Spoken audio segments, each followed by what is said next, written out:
వైభవ్ సూర్యవంశీ ఈ పేరు ఇప్పుడు క్రికెట్ రంగంలో ఒక సంచలనం కదా. 15 సంవత్సరాలు కూడా నిండనటువంటి ఒక బాబు అనేక మంది క్రికెటర్ని ఆశ్చర్యపరిచే విధంగా రికార్డులు బద్దలు కొడుతున్నాడు. ఈ విషయం మనందరికీ తెలుసు కదా.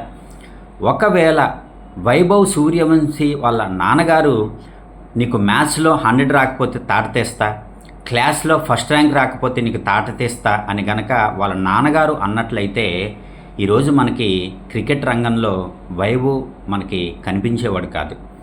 కాబట్టి వైభవ్లో ఉన్నటువంటి టాలెంట్ని వెతికి బయటికి తీసి దానికి సాన పట్టిన వాళ్ళ నాన్నగారు నిజమైనటువంటి గురువు. కాబట్టి నేను అనేది ఏంటంటే, ప్రతి పిల్లల్లో ఒక టాలెంట్ ఉంటుంది, ఒక నైపుణ్యం ఉంటుంది. దేవుడు చెత్తనైతే క్రియేట్ చేయడు.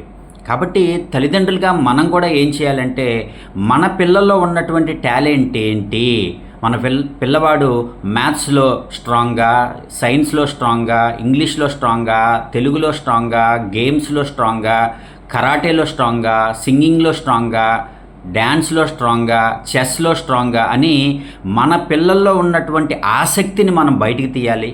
మన పిల్లల్లో ఉన్నటువంటి ఆసక్తిని మనం సానపట్టాలి. అప్పుడు ప్రతి పిల్లవాడు కూడా వారి రంగంలో ప్రసిద్ధిగాంచుతాడు, దేశానికి ఒక ఆనిముత్యంలాగా వెలుగుతాడు. కాబట్టి తల్లిదండ్రులారా, let's start searching new talents, hidden talents. మన పిల్లల్లో అంతర్లీనంగా ఉన్నటువంటి దాగి ఉన్నటువంటి టాలెంట్స్ని మనం బయటికి తెద్దాం. ఆ విధంగా మనం ప్రయత్నిస్తే తప్పకుండా ప్రతి పిల్లవాడు కూడా ఏదో ఒక రంగంలో అద్భుతమైన ప్రతిభని సాధిస్తాడు. తాబేలుని రోడ్డు మీద వదిలిపెట్టి ఇది స్పీడ్గా వెళ్ళట్లేదు అని అంటే అది ఎంత పొరపాటు. అదే తాబేలుని నీటిలో వదిలిపెట్టి చూడండి, దాన్ని అసలు మనం అందుకోగలమా? కాబట్టి తల్లిదండ్రులుగా మనం కూడా గమనించాలి, మన పిల్లల్లో టాలెంట్ ఏంటి, ఆ టాలెంట్ని మనం ఎంతవరకు సానబట్టాలి అన్నటువంటి విషయం దిశగా మనం ప్రయత్నించాలని మనస్ఫూర్తిగా కోరుకుంటూ, thank you so much. Have a great Sunday. Thank you so much.